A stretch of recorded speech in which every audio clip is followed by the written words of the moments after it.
नमस्कार विद्यार्थी। आज हम करने जा रहे हैं एक नए चैप्टर की शुरुआत और हमारे चैप्टर का नाम है वास्तविक संख्या। क्लास 10th का फर्स्ट वाला चैप्टर है आपका क्या? वास्तविक संख्या। ठीक है, क्या चैप्टर का नाम है हमारा? वास्तविक संख्या। देखो, किसी भी चैप्टर को करने से पहले उसके हमें की पॉइंट निकाल लेने, उन्हीं की पॉइंट की हमें स्टडी करनी। ओके, तो मैंने इस चैप्टर के की पॉइंट निकाल दिए हैं। 10 पॉइंट मैंने इसके निकाले हैं। चलिए चलते हैं वन बाय वन इस पे चर्चा करते हैं। देखो, आपका पहला पॉइंट देके रखा वास्तविक संख्या। आपको ये चैप्टर शुरुआत करने से पहले पता होना चाहिए कि वास्तविक संख्या क्या होती है, परिमेय संख्या क्या होती है, अपरिमेय संख्या क्या होती है, अंकगणित पर आधारभूत प्रमेय वगैरह क्या होते हैं, एलसीएम क्या होते हैं, अपरिमेय संख्याओं से संबंधित महत्वपूर्ण परिणाम भी देखेंगे हम।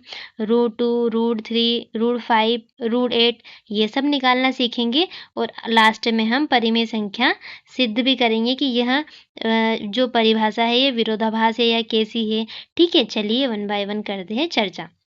सबसे पहले हम पढ़ेंगे वास्तविक संख्या क्या होती है। क्या पढ़ेंगे हम? वास्तविक संख्या क्या होती है। ओके, देखो, सभी प्रमेय, परिमेय और अपरिमेय, मतलब सभी परिमेय और अपरिमेय संख्याओं का जो संग्रह होता है उसे क्या कहते हैं? वास्तविक संख्या कहते हैं। कैसे? जो परिमेय संख्या होती है, परिमेय प्लस अपरिमेय, परिमेय प्लस अपरिमेय, इन दोनों का जो संग्रह है, इन दोनों का जो मिलते हैं दोनों, उसे क्या कहते हैं हम? वास्तविक संख्या। क्योंकि जो परिमेय और अपरिमेय संख्या होती है ना, वो दोनों ही वास्तविक संख्या होती है, मतलब वास्तविक संख्याओं से मिलकर बनती है। ओके, देखो, अब हम वन बाय वन पे चर्चा करते हैं। परिमेय, तो परिमेय संख्या क्या होती है? परिमेय संख्या वह संख्या होती है जिसे P/Q के रूप में क्या करा जा सकता है? लिखा जा सकता है, और जो Q होता है वो कभी भी 0 के बराबर नहीं होता है। ये आप बात हमेशा याद रखना। ओके, चलो चलते हैं आगे। देखो, परिमेय संख्या वे संख्या है जिन्हें हम P/Q के रूप में लिखा जा सके। Q और P और Q है पूर्णांक है। क्या है? P और Q पूर्णांक है, तथा जो Q होता है कभी भी 0 के बराबर नहीं होता है, परिमेय संख्या कहलाती है। ओके, उदाहरण के लिए आपको क्या देके रखा है? उदाहरण के लिए आपके पास देके रखा है, क्या देके रखा है उदाहरण के लिए आपके पास में? 2/3 5, मतलब क्या है? जैसे 2 में आप 3 लिख सकते हो, या फिर 3/2 लिख सकते हैं, 4/2 लिख सकते हैं, -4, 5, ये सब आपकी क्या है? परिमेय संख्याएं। क्या है? आपकी परिमेय संख्याएं है। ओके, अब हम करने जा रहे हैं अपरिमेय संख्या। अपरिमेय संख्या क्या होती है?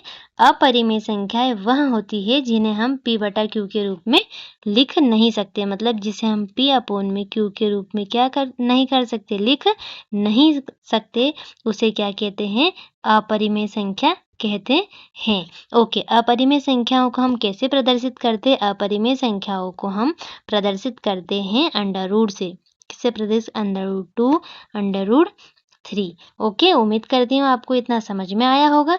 चलिए चलते हैं फोर्थ वाले पॉइंट पर। अब देखो, फोर्थ वाला पॉइंट क्या देकर रखा है? अंकगणित की आधारभूत प्रमेय। आधारभूत प्रमेय क्या होती है? प्रत्येक भाज्य अभाज्य संख्याओं का गुणनफल के रूप में व्यक्त किया जाता है।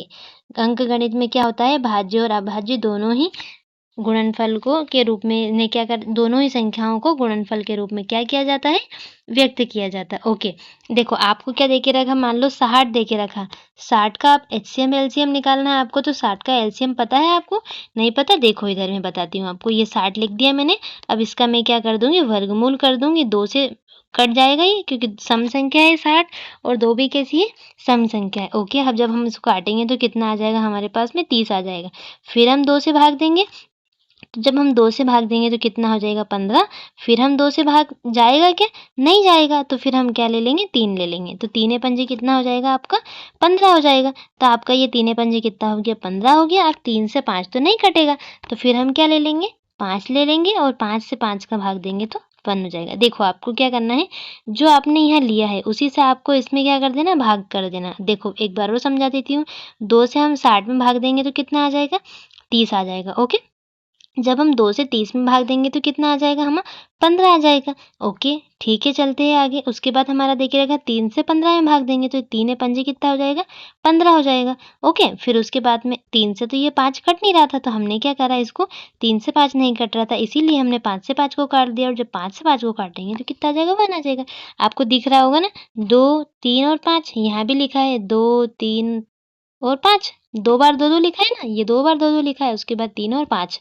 देखो, ये तो आपने लिख दिया, लेकिन आपको ये पता है ना कि जब चीज़ें 2 बार होती है, हम कितनी बार लिख सकते हैं उसे? 1 बार, और उसके ऊपर क्या लगा सकते हैं? स्क्वायर। देखो ये 2 बार है ना 2, तो हम इसको लिख सकते हैं 2, 2 के ऊपर स्क्वायर लगा दो, फिर क्या बचा है आपके पास 3, उसके बाद 5 बचा है। ओके? उम्मीद करती हूँ आपको इतना समझ में आया होगा। अब 5th वाला पॉइंट हमारा क्या देके रखा है? 5th वाला पॉइंट देके रखा है एचसीएफ और एलसीएम निकालना। एलसीएम मैंने बता दिया, एचसीएफ भी मैं आपको समझाऊंगी। देखो, एचसीएफ और एलसीएफ दोनों से मिलकर हमारा एक खूबसूरत सा फॉर्मूला बनता है, वो आपके सामने है। एचसीएफ क्या देके रखा? एचसीएफ ए बी गुणित एलसीएम ए बी। ओके, बराबर में क्या आ जाएगा आपका ए इंटू बी। ठीक है, अब चलते हैं छठे वाले पॉइंट के साथ।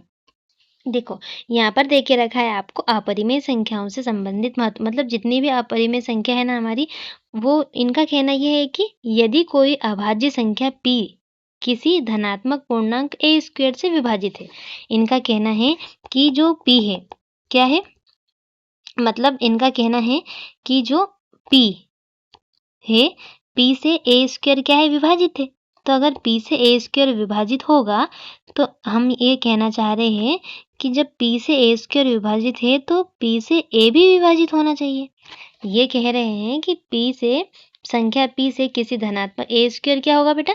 विभाजित होगा। तो जब ये विभाजित होगा, तो p से हमारा a भी क्या होना चाहिए? विभाजित होना चाहिए। ओके, चलिए चलते हैं आगे, बताऊंगी मैं आपको 1 बाय 1। अब हम पढ़ेंगे सेकेंड वाला पॉइंट, अपरिमेय संख्या सिद्ध करने वाले महत्वपूर्ण प्रश्न। देखो, एग्जाम में आपको आते हैं कि अपरिमेय संख्या है, तो आपको यह सिद्ध करना है कि यह अपरिमेय संख्या क्यों है। ठीक है, मतलब इसका प्रूफ देना पड़ेगा आपको, वो भी मैं समझाऊंगी आपको। प्रूफ देने के बाद हमारा ये आंसर आता है। ठीक है, अब हमारा बचा है 8th वाला क्वेश्चन। कौन सा वाला क्वेश्चन बचा है? 8th वाला, 9th वाला और 10th वाला है।